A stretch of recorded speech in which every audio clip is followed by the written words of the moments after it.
यो चाहिँ उदयपुर गढी गाउँपालिका वार्ड नम्बर 1 सिकपुर हुँदै मुर्मे जाने बाटो हो।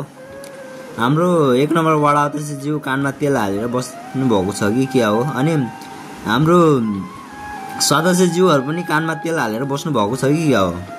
चाडबाडको दिनमा पनि बाटो साफ नगरेर कानमा तेल हालेर सुत्नु भएको छ कि क्या हो। अचम्म लाग्छ। लाज भन्ने चिज पनि छैन कि क्या हाम्रो नेताहरूलाई त के हो।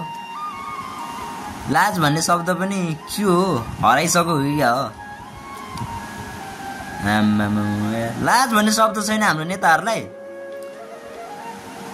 के हेरेर बस्नु भएको छ, के हेरेर बस्नु भएको छ। हाम्रो 1 नम्बर वडा अध्यक्षज्यू अनि सदस्यज्यूहरू, 2टा सदस्यज्यूहरू हुनुहुन्छ त के हो। पैसा नआएको हो कि काम गर्नु मन नलाग्यो हो यार।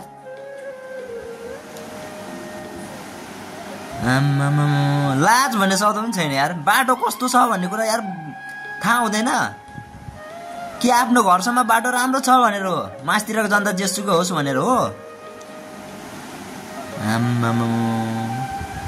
लाज भन्ने शब्द पनि छैन यार।